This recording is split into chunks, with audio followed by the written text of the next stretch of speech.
Maya Carter didn't even see it coming.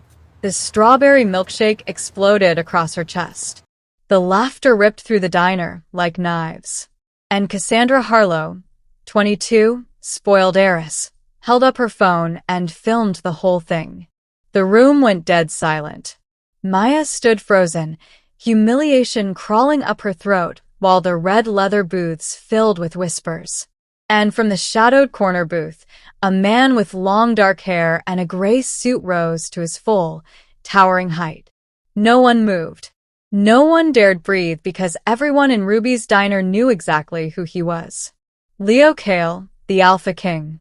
Then, turning to the girl who just destroyed her, he said with lethal quiet, "Pick up that towel and apologize." Before we begin, don't forget to like this video, hit subscribe, and comment where you're watching from. Now, let's get started. The bell above Ruby's diner chimed softly, a sound Maya Carter had stopped noticing 3 years ago. The air hung thick with the smell of coffee that had been sitting too long, the grease from the fryer, and the faint vanilla of the pie display under its foggy glass dome. For Maya, 26, it was just another Thursday night, another shift where she'd smile until her face hurt and still barely make rent. She tucked a strand of dark hair behind her ear and approached booth 7 with her notepad ready. The smile came automatically now. It never touched her eyes anymore. Ruby's was a relic. Red leather booths with duct tape over the tiers, black and white checkered linoleum that had seen better decades, a jukebox in the corner that hadn't played since the 90s, and a neon sign in the window that buzzed, open 24 hours in faded pink light. It was a haven for night shift nurses, truckers passing through, and people who had nowhere else to be when the world went dark. Maya belonged here because she'd learned a long time ago that belonging anywhere else wasn't meant for girls like her. At the back of the diner, in the corner booth where the overhead lights never quite reached, sat 4 men. They came every Thursday, without fail. Tall, silent, dressed in dark suits that were too expensive for a place that served $2 coffee. They never caused trouble, never flirted, barely spoke. They ordered black coffee and observed everything with the kind of watchfulness that made Maya's skin prickle. And in the center of them sat him, Kael. She'd heard the name whispered by regulars, had seen the way people's voices dropped when his SUV pulled into the parking lot. Alpha King, they called him. She didn't know what that meant exactly. Mob boss, gang leader, something darker she couldn't name, but she knew enough to keep her head down, bring the coffee, and stay invisible. His eyes, pale and predatory, had tracked her more than once across the diner floor, but he'd never spoken to her. Not once. She told herself that was a good thing. That night, everything shattered. The door swung open with more force than necessary, and the temperature of the room seemed to drop. For people swept in like they owned the air itself, designer handbags, heels that clicked against the linoleum, laughter that was too loud, too performative. At the front of the pack was Cassandra Harlo, daughter of a real estate mogul whose name was plastered on half the luxury developments downtown. Everyone knew the Harlos. They didn't come to places like Ruby's. Not unless they wanted to make a scene. Maya's stomach clenched with instinctive dread. They chose the booth nearest the window, right where the neon light cast them in a pink glow, as if they were on stage. Cassandra snapped her fingers without looking up from her phone. Waitress. Maya walked over, pen poised. "What can I get for you tonight?" Cassandra's smile was all teeth, no warmth. 4 passion fruit mojitos. Extra mint. Maya blinked. "I'm sorry, we don't serve alcohol here. Just coffee, soda, milkshakes." Cassandra's eyes flicked up, cold and amused. "Do I look like someone who drinks milkshakes?" Her friends snickered. One of the girls had her phone out already, camera angled toward Maya. "It's all we have," Maya said, keeping her voice steady. "I can get you something else." "Listen, sweetheart," Cassandra interrupted, the word dripping with condescension. "Do you know who my father is? Do you know how much money my family has invested in this sad little neighborhood? She waved a manicured hand around the diner. This place is a health code violation waiting to happen. The booths are falling apart. The floor is filthy. And you.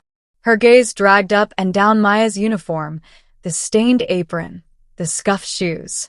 You look like you've been wearing the same outfit for a week. The laughter was sharp, cutting. Maya felt heat crawl up her neck. I'll get your milkshakes, she said quietly, and turned away before her voice could crack. Just keep moving, she told herself. Don't react. Don't give them what they want. She'd survived worse than spoiled rich girls. She could survive this. She was 3 steps away when she heard it. A wet, violent splash. Cold liquid hit her back, soaking through her uniform, dripping down her legs. She spun around, gasping, and saw Cassandra standing with an empty glass in her hand. Strawberry milkshake, Maya's own sample from behind the counter, now splattered across the floor, across Maya's clothes, across her dignity. Cassandra smiled. Oops. The diner went silent. Every conversation stopped. The sizzle of the fryer, the hum of the ancient refrigerator, even the buzzing neon light seemed to hold its breath. Maya stood there, dripping, trembling, her hands curled into fists at her sides. Cassandra's phone was pointed directly at her face, recording.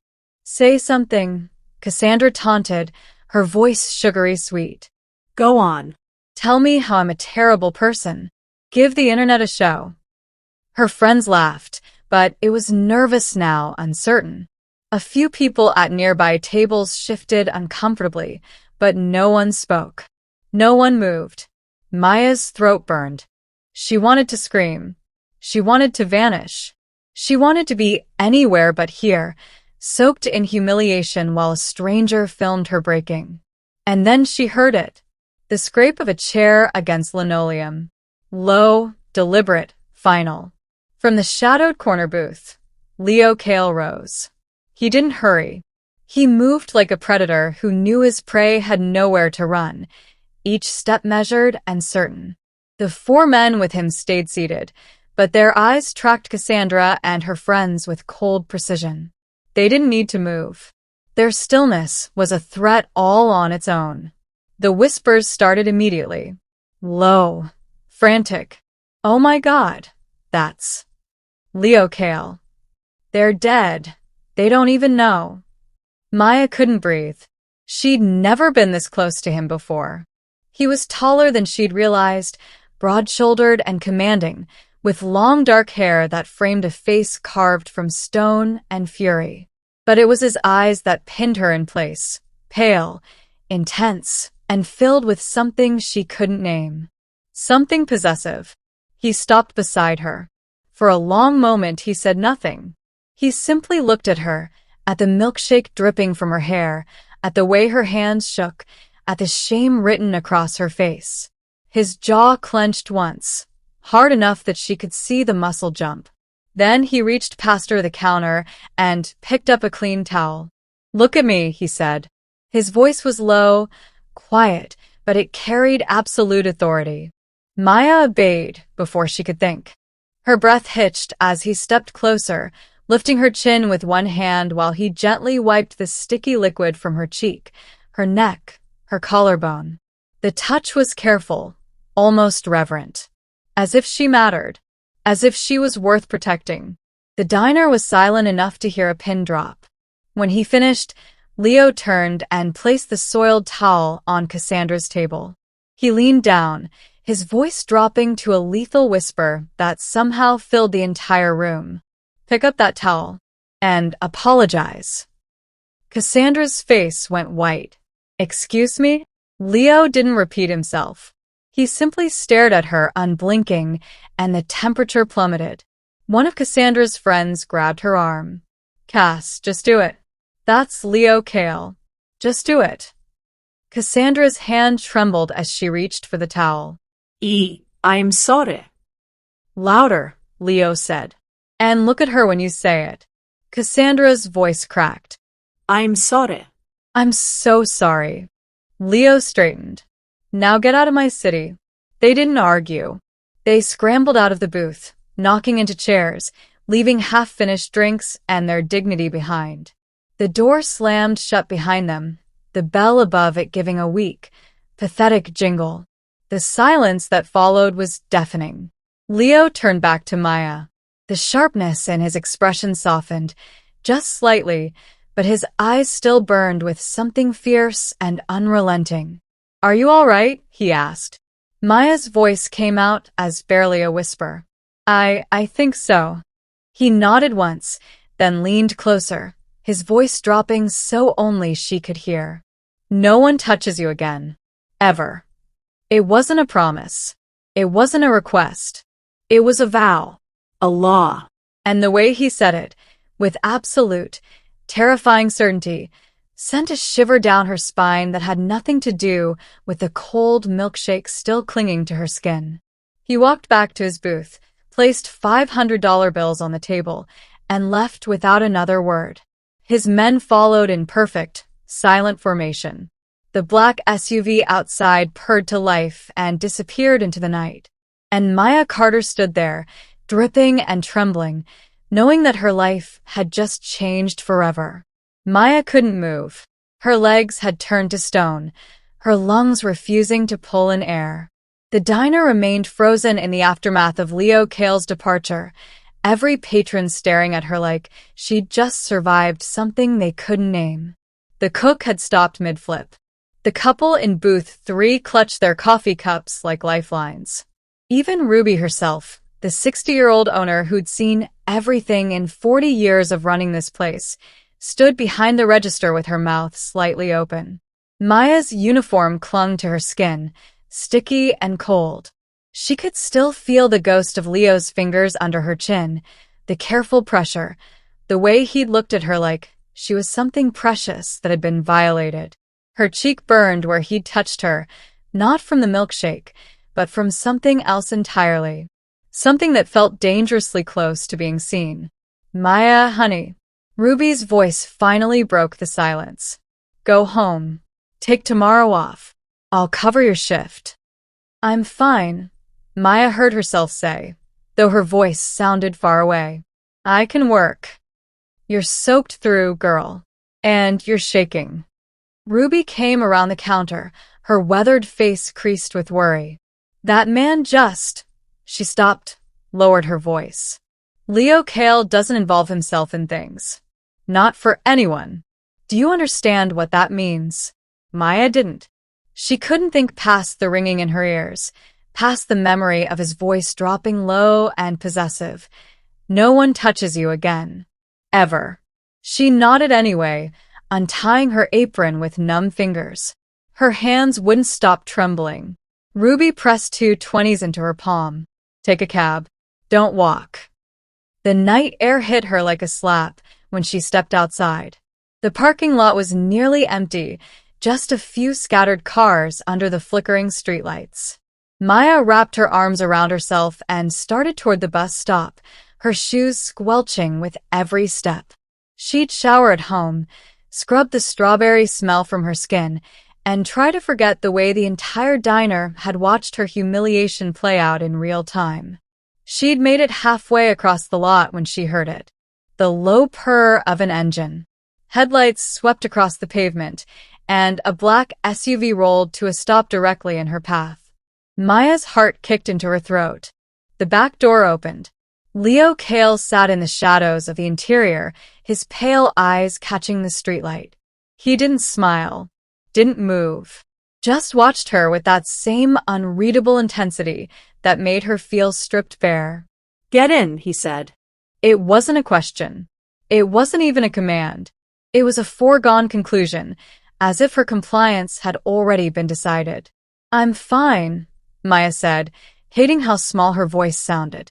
"I'm just going home. I know where you live."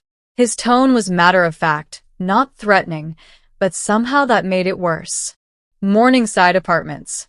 4th floor. Unit 412. Your lock is broken. Has been for 3 weeks." Ice flooded her veins. "How do you?" "Because I pay attention to what's mine." He leaned forward slightly, and the light caught the sharp angles of his face. And as of tonight, Maya Carter, you are very much mine to protect. I don't even know you, she whispered. You will. He gestured to the seat beside him. Now get in the car. We need to talk about what happens next. Next? She took a step back. Nothing happens next. I go home. I forget this night ever happened, and we both move on. Something flickered in his eyes. Amusement, maybe. Or pity. Those girls recorded everything. It's already online. By morning, you'll be famous for all the wrong reasons. He paused, letting that sink in. The Harlos don't forgive humiliation. And Cassandra's father has enough money and spite to destroy your entire life before breakfast. Maya's stomach dropped. She hadn't thought about the video, hadn't considered what came after. I didn't ask for your help, she said, but even she could hear how weak it sounded. No, Leo agreed. You didn't, but you have it anyway. He extended his hand toward her, palm up, waiting. I don't make offers twice, Maya. Get in the car. She stared at his hand, at the scars across his knuckles, at the absolute certainty in his expression that told her he already knew how this would end. And despite every instinct screaming at her to run, despite the fact that she didn't know this man or what he truly wanted, Maya took one shaking step forward, then another, and climbed into the SUV beside the Alpha King. The video hit 2 million views by morning. Maya sat on her sagging couch, phone clutched in her trembling hand, watching her humiliation play out on loop across every social media platform. But it wasn't the version she remembered. Someone had edited it, Cut it. twisted it into something unrecognizable. The new narrative started with Kael wiping her face, his hand under her chin looking possessive, controlling. Then it jumped to Cassandra's tearful apology, making it seem forced, coerced. The caption read, Alpha King's new obsession? Local waitress uses mob boss to terrorize innocent customer. Watch as she stands by while he threatens a young woman. The comments were worse. She's clearly sleeping with him for protection. Gold digger using violence to get ahead. That girl looked terrified. This waitress should be in jail. Maya's hands shook so badly, she nearly dropped the phone. Her 13 missed calls were all from unknown numbers. Her email inbox had exploded with hate mail. Someone had found her address and posted it online with the words, She lives here if anyone wants to have a conversation. She hadn't slept, hadn't eaten. Leo had driven her home in silence the night before, walked her to her broken door, and stationed one of his men in the hallway. He stays until I say otherwise, Leo had told her, his voice leaving no room for argument. Then he'd left, and she'd spent the entire night watching her life disintegrate in real time. Ruby had called twice. The second time, her voice was strained. Maya, honey, I got a call from the Harlo family's lawyer. They're threatening to sue the diner if I don't fire you. I'm so sorry. I can't afford. Maya had hung up before she could finish. Now it was Friday night, and she was sitting in her apartment with the lights off, curtains drawn, while strangers on the internet decided she was a villain. Her phone buzzed again. Another unknown number. She let it ring. 3 sharp knocks at her door made her jump. Miss Carter. The voice was male, professional, cold. We need to speak with you. It's important. Maya's heart hammered against her ribs. I'm not opening the door. We represent the Harlo family. We have a legal matter to discuss. She crept to the peephole and looked through. 3 men stood in her hallway. Expensive suits, leather briefcases, faces that betrayed nothing. Leo's guard was gone. The hallway was empty except for these strangers who somehow knew exactly where to find her. Go away, she called through the door. Talk to my lawyer. You don't have a lawyer, Miss Carter. The man's voice was patient, almost kind. We checked. But you're going to need one if you don't open this door and listen to what we have to say. Maya's mouth went dry. She looked at her phone, thought about calling Leo, then stopped. She barely knew him. He'd helped her once, but that didn't mean she could just call him every time she was scared. She had to handle this herself. She opened the door a crack, chain still in place. The lead man smiled. He was in his 50s, silver hair, cold eyes that assessed her like she was something he needed to appraise and discard. "May we come in?" No. His smile didn't waver. "Very well. I'll be brief. You've caused my clients significant distress." The video of their daughter being threatened by Leo Kael has been viewed millions of times. She's receiving death threats. Her mother can't sleep. And it's all because you decided to weaponize a dangerous man against a young woman who simply made a mistake. "She spit a milkshake on me," Maya said, voice shaking. "She humiliated me. She's 22 years old and made a poor choice in a moment of youthful stupidity." He pulled a document from his briefcase. "This is a statement. It says that you provoked Miss Harlo, that you called Mr. Kael over to intimidate her, and that you're dropping any potential claims against the family. Sign it, and this all goes away. We'll release a counter video. Clear your name. Even compensate you for your trouble." He slid the paper through the crack in the door. Maya stared at it, the words blurring together. "And if I don't sign?" The man's smile finally faded. "Then we proceed with criminal charges. Conspiracy to terrorize. Extortion. The Harlos have resources you can't imagine, Miss Carter. We will bury you." One of the other men shifted, and Maya saw it. The gun holstered under his jacket. Her breath caught. These weren't lawyers. "You have until tomorrow night," the lead man said, his voice dropping all pretense of civility. "Sign the paper, or we'll make sure you disappear into a legal hell you'll never crawl out of." He turned and walked away, his companions following. Maya slammed the door shut, locked it, and slid down to the floor, the document crumpled in her shaking fist. Outside her window, a black SUV's headlights flicked on in the darkness. Maya didn't hear the door break. One moment she was alone on the floor, clutching the crumpled document, and the next Leo Kael was standing in her apartment, 3 of his men fanning out behind him. The broken chain dangled uselessly from the door frame. "Pack a bag," he said. No greeting.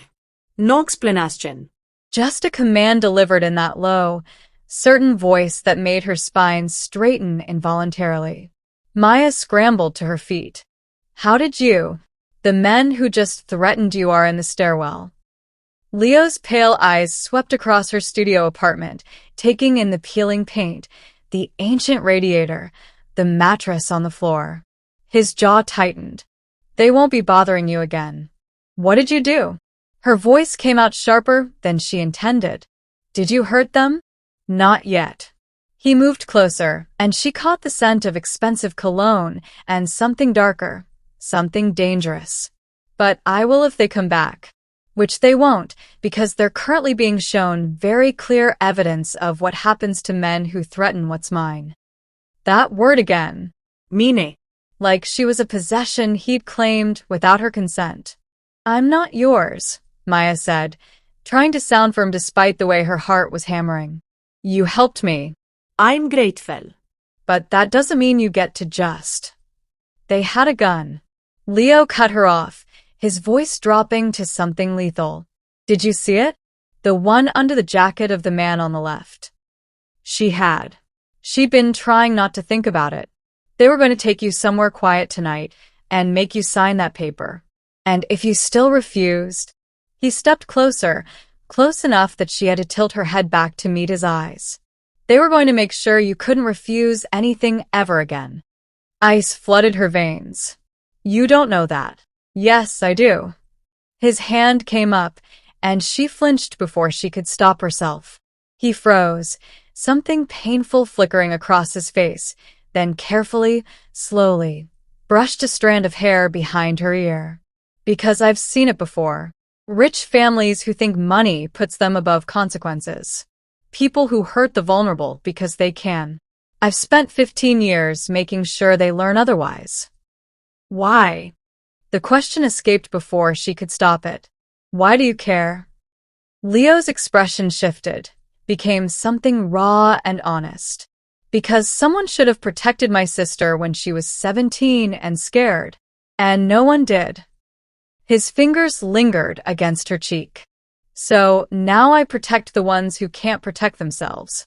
And you, Maya Carter, need protecting whether you want to admit it or not. She wanted to argue, wanted to tell him she could handle this herself. But the words died in her throat because they both knew it was a lie.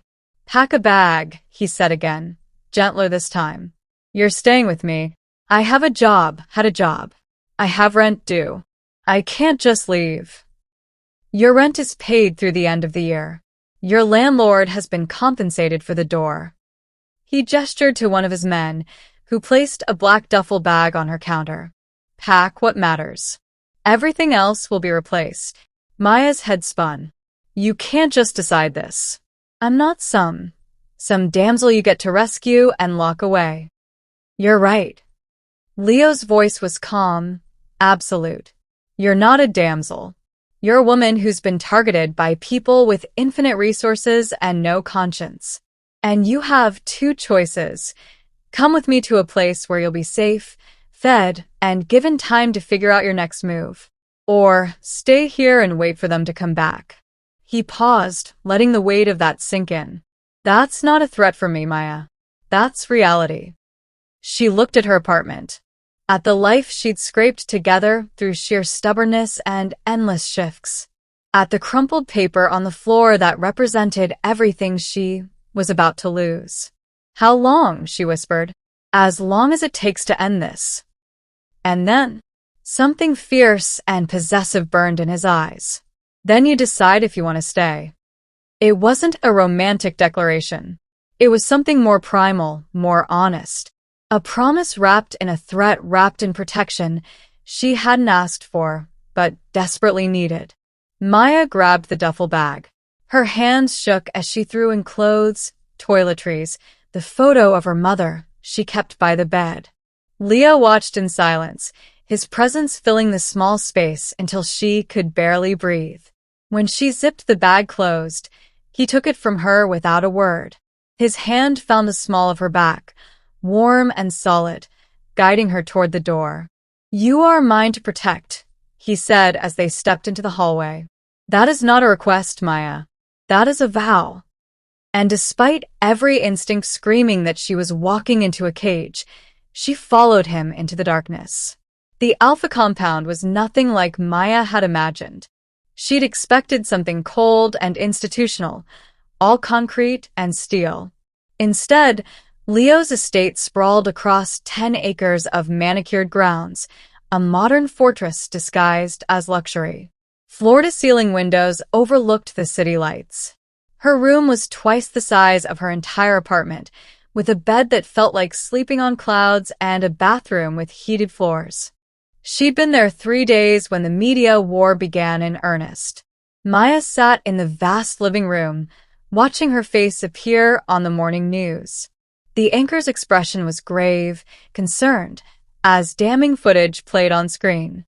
Authorities are investigating Maya Carter, alleged accomplice of notorious crime lord Leo Kael, following accusations of conspiracy and extortion. The Harlo family has provided extensive documentation showing a pattern of threatening behavior. The screen cut to Cassandra Harlo, tears streaming down her face, her mother's arm around her shoulders. I'm terrified, Cassandra sobbed. She targeted me because she knew he would hurt me. I just wanted to apologize for bumping into her and he made me. Her voice broke. I thought he was going to kill me. Maya's stomach twisted. They'd turned everything inside out, made her the aggressor, made Leo the weapon she'd wielded. Turn it off. Leo's voice came from behind her. She hadn't heard him enter. He moved like smoke, silent and inevitable. Maya grabbed the remote, but her hands were shaking too badly to find the button. Leo took it from her gently, and the screen went dark. They're saying I planned it, Maya whispered. that I manipulated you into. I know what they're saying. Leo sat beside her, close enough that she could feel the heat radiating from him. It doesn't matter. It matters to me. She turned to face him, anger finally burning through the fear. My face is everywhere. They're calling me a criminal. A con artist. Someone posted my mother's obituary online with the caption, "Criminal runs in the family." How does that not matter? Leo's expression didn't change, but something deadly flickered behind his eyes. Because in 72 hours, the Harlo family won't have the credibility to call anyone anything. Maya stared at him. What does that mean? It means I've been busy. He pulled out his phone, swiped through several screens, then handed it to her. Marcus Harlo, Cassandra's father. Real estate mogul, philanthropist, city council candidate. He paused. Also the primary investor in 3 shell companies currently under federal investigation for money laundering. His business partner just disappeared with $40 million in client funds. And the construction company he owns has been cited for 73 safety violations, resulting in 2 deaths they paid off the families to keep quiet. Maya scrolled through the documents, her eyes widening. Bank statements, emails, photos of meetings with men whose faces she recognized from crime reports. How did you get all this? I pay attention. Leo's voice was calm, almost casual. The Harlos have been operating above the law for 15 years. They hurt people, destroy lives, all while hiding behind charity galas and political donations. He leaned back, his gaze never leaving her face. They made their first mistake when they decided you were acceptable collateral damage. You're going to destroy them. It wasn't a question. Yes. Because of me. Because they touched what is mine. The possessiveness in his voice was absolute, inarguable. They humiliated you, threatened you, tried to make you disappear. That cannot stand, Maya. Not while I'm breathing. She should have been horrified. Should have told him this was too much, too far, that revenge wasn't worth becoming the monster they claimed he was. But when she looked at the documents, at the lives the Harlos had destroyed, at the people they'd silenced with money and power, she couldn't find the words. What happens when this goes public? She asked quietly. They'll have to answer for every crime they've committed. The federal investigation will accelerate. Marcus Harlo will face charges. Their assets will be frozen. Leo took the phone back, his fingers brushing hers. And the media will have a much better story than a waitress and a crime lord. You could have done this before, Maya realized. You knew about all of this already. I did. Then why now? Why wait until? She stopped, understanding flooding through her. You were waiting for them to give you a reason. Leo's smile was sharp, predatory. I don't start wars, Maya. I finish them. He stood, buttoning his jacket with precise movements. They declared war the moment Cassandra Harlo decided you were beneath her. Everything after that was just them digging their own graves.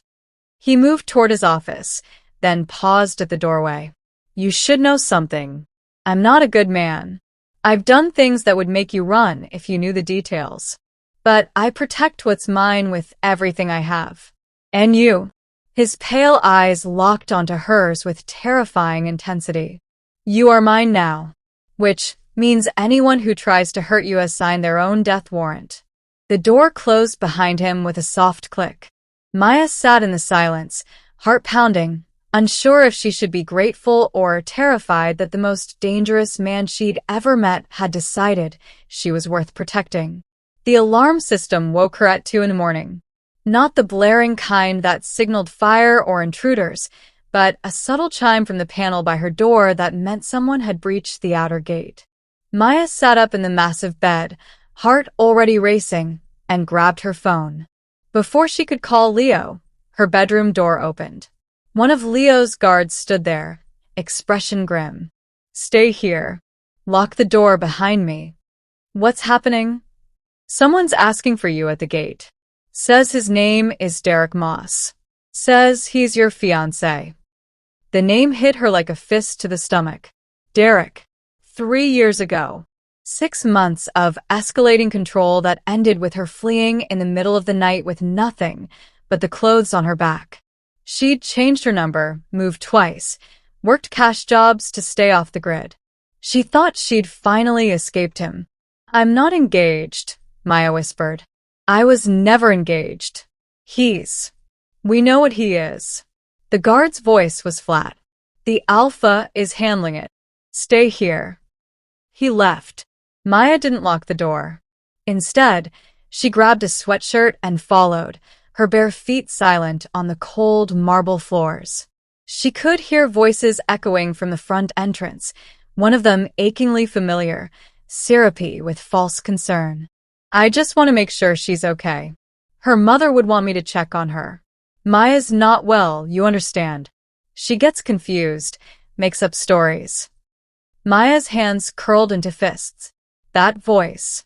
The one that used to whisper loving things before the bruises, before the isolation, before the night he'd wrapped his hands around her throat and told her she'd never leave him. She reached the entrance hall and froze. Leo stood in the open doorway, his frame blocking most of the view, but she could see Derek beyond him. Thinner than she remembered, twitchy, desperate. His eyes found hers over Leo's shoulder, and his expression twisted into something possessive and ugly. Maya, baby. Thank God. Tell these people you know me. Tell them we need to talk. Leo didn't turn around. Leave. Now. She's my fiancé, Derek insisted, trying to step forward. One of Leo's men materialized from the shadows, hand on his weapon. Derek stumbled back. We have history. She needs me. Look at her. She's scared because this psycho has her trapped here. The only psycho here, Leo said, his voice dropping to something sub-zero, is a man who put his hands on a woman and thought he could keep her. Derek's face went pale. I don't know what lies she told you, but... Left wrist. Right collarbone. Inner thigh. Leo's words were surgical, precise. Those are where you left marks the last time she saw you. The hospital documented everything even though she was too terrified to press charges. Maya's breath caught. She'd never told anyone about the hospital visit. Never filed a report. How did he? You've been looking for her for 3 years, Leo continued, taking a step forward that made Derek stumble backward down the steps. Called her old employers. Threatened her friends. Showed up at her mother's funeral and tried to convince her she was nothing without you. Another step. You are a predator who feeds on fear. And you came to my home thinking you still had a claim. She was mine first, Derek spat, bravado cracking into desperation. The change in Leo was instant and terrifying. One moment he was controlled, the next his hand was around Derek's throat, lifting him off his feet. Derek's eyes bulged, hands clawing uselessly at Leo's grip. Listen very carefully, Leo said, his voice a whisper that carried absolute authority. She was never yours. She is mine now. And if you ever speak her name again, if you even think about her, I will find you. I will make sure what I do to you makes the evening news. Do you understand? Derek made a choking sound that might have been agreement. Leo held him there a moment longer, then released him. Derek collapsed onto the gravel driveway, gasping. Run, Leo said. Derek ran. Leo turned, and Maya saw something in his eyes that stole her breath. Not just anger, but anguish. He crossed the distance between them in 3 strides, his hands coming up to frame her face with devastating gentleness. He hurt you, Leo said, and it wasn't a question. He put his hands on you and made you believe you deserved it. I got away, Maya whispered. I survived. You shouldn't have had to just survive. His thumb traced her cheekbone, and she realized she was crying. You should have been protected. Cherished. Kept safe. Lao. He kissed her. It wasn't gentle. It was claiming, possessive, A brand of ownership that should have terrified her, but instead lit something fierce and desperate in her chest. His hands tangled in her hair, pulled her closer, and she kissed him back with 3 years of fear and loneliness and finally being seen. When they broke apart, both breathing hard, Leo pressed his forehead to hers. "Mine," he whispered against her lips. "Say it." And God help her, Maya did. "Yours." The arrest warrant arrived by courier at dawn. Maya stood in Leo's office, staring at the official document that accused her of conspiracy, extortion, and criminal intimidation. Her hands didn't shake anymore. Something had changed after Derek, after the kiss, after Leo had looked at her like she was worth burning the world down for. "They're desperate," Leo said from behind his desk, utterly calm as he reviewed his own set of documents. Marcus Harlo called. In every favor, he had to push this through. "He thinks if you're in custody, I'll back down to protect you. Will you?" Maya asked. Leo's smile was razor-sharp. No. "Because you're not going to be arrested." And approximately, he checked his watch. 3 hours, Marcus Harlo is going to wish he'd never heard your name. 2 hours later, Maya sat in a chair beside Leo at a long table, facing a wall of cameras. The press conference had been announced 30 minutes prior, just enough time for every major network to scramble their crews to the downtown hotel's conference room. Reporters packed the space, cameras rolling, phones recording. In the back, she spotted federal agents in suits, watching with the intensity of predators sensing blood. Leo had dressed her in a simple black dress, elegant and professional. "You're not a victim today," he'd told her. "You're someone who refused to be silenced." Now, under the hot lights, Leo leaned forward to the microphone. The room fell silent. "My name is Leo Kael. Many of you know me by reputation. Some of that reputation is earned. Some of it is exaggerated. But today, I'm not here to discuss my business." He paused, his presence commanding every eye in the room. "I'm here to discuss the Harlo family's decades-long pattern of corruption, violence, and abuse of power." He nodded to one of his men, and the screens behind them lit up. Bank statements, emails, photos of Marcus Harlo meeting with known criminals, documentation of bribes, falsified safety reports, and shell companies laundering money through offshore accounts. The reporters erupted into a frenzy of questions. Leo raised one hand, and somehow, impossibly, they quieted. 3 weeks ago, Cassandra Harlo publicly humiliated Maya Carter, the woman beside me, in an act of cruelty captured on video. When I intervened, the Harlo family twisted the narrative. They made Maya the villain. They threatened her, sent armed men to her home, and finally filed false charges to silence her. His voice hardened. "They made a critical mistake. They touched what is mine." He turned to Maya, and the possessiveness in his gaze was visible to everyone in the room. "This woman is my ultimate priority. She has done nothing wrong. She survived humiliation, threats, and a coordinated attack by one of the wealthiest families in this city.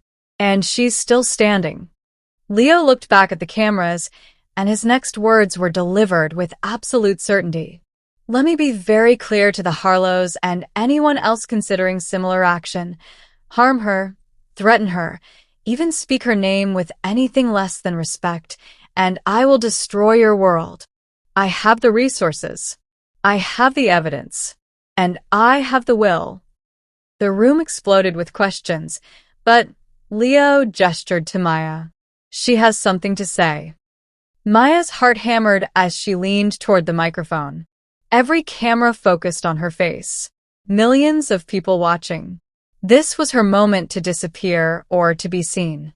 "My name is Maya Carter," she said, and her voice didn't waver. "I'm a waitress. Or I was. I spent 3 years working myself to exhaustion just to survive.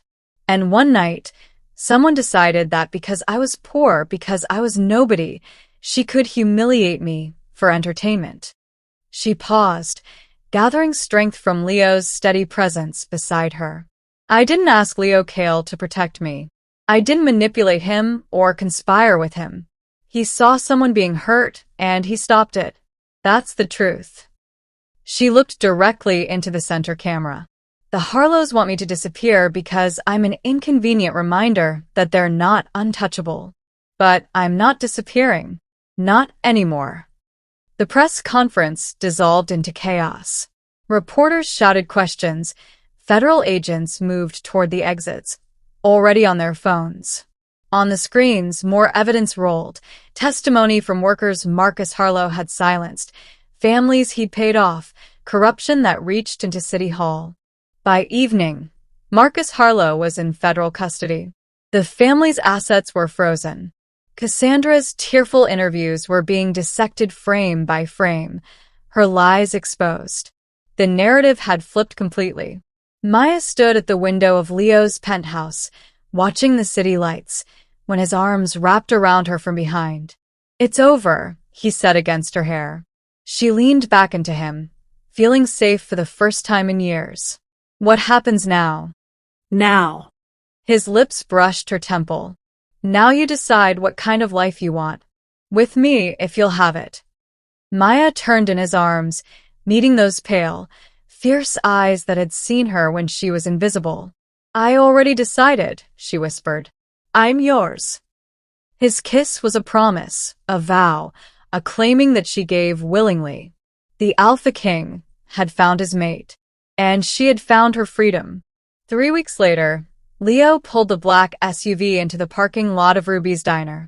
The neon sign still buzzed in the window, the same faded pink glow Maya had watched through exhausted eyes 1,000 times before.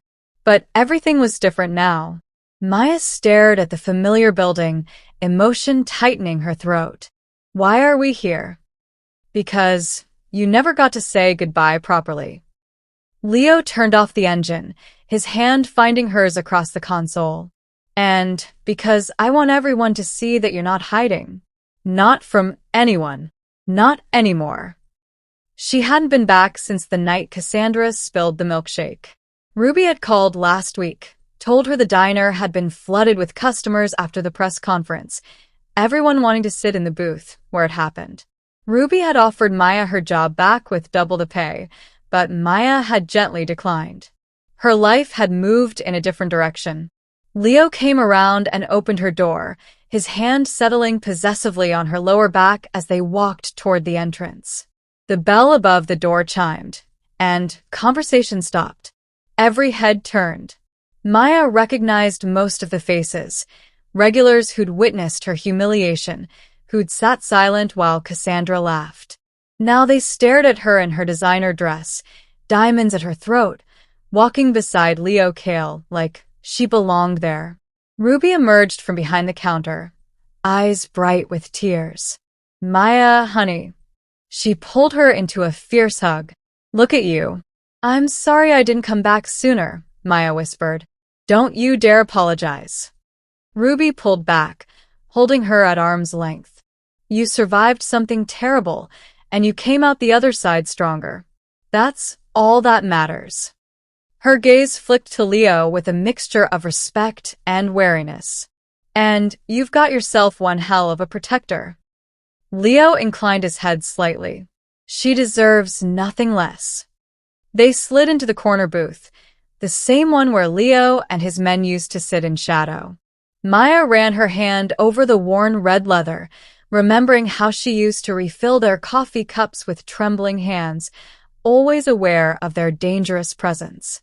"What are you thinking?" Leo asked, watching her with that intensity that still made her breath catch. "That I used to be terrified of you," Maya admitted. "You and your men sitting here every Thursday like predators in the dark. And now I know you were watching over this place. Over all of us." She met his eyes. "Over me, even before you knew my name." Something soft crossed his expression. "I've been coming to Ruby's for 5 years. I watched you work yourself to exhaustion, watched you endure rude customers with grace, Watched you give your last dollars in tips to the homeless man who sat outside. His thumb traced circles on the back of her hand. I noticed you long before Cassandra Harlo gave me a reason to claim you. Maya's heart stuttered. You never said anything. Because you deserved someone better than a man like me. His voice dropped. You still do. But I'm too selfish to let you go. I don't want better. Maya leaned across the table, her voice fierce. I want you. Exactly as you are. Ruby appeared with 2 milkshakes, strawberry and chocolate, setting them down with a knowing smile. On the house. For the couple who brought down the Harlos. When she left, Leo pushed the chocolate shake toward Maya. You do not serve anyone again, he said quietly. Not here. Not anywhere. Your days of bowing your head and accepting scraps are over. What do I do instead? Maya asked, though she already knew the answer. Whatever you want. His pale eyes held hers with absolute certainty. Go to school. Start a business. Spend your days reading in our library. I don't care what you choose as long as you're happy. As long as you're mine. There was that word again. But this time, it didn't feel like a cage. It felt like belonging. I want to help people like me, Maya said slowly. People who've been hurt, silenced, made to feel invisible. She straightened, the idea taking shape. I want to create something that gives them a voice. Pride flashed across Leo's face. Then that's what you'll do. I'll give you whatever resources you need. Partners, Maya countered. Not you giving me things. Partners. His smile was slow, dangerous, pleased. Partners, he agreed. The diner had returned to its normal rhythm around them, but Maya felt eyes still watching, felt the weight of being seen. Not as a victim anymore. Not as someone to pity or protect. As someone who'd stood up, spoken out, and survived. Leo reached across the table and cupped her face, his touch gentle despite the calluses on his palms. I love you, Maya Carter. Every stubborn, brave, beautiful part of you.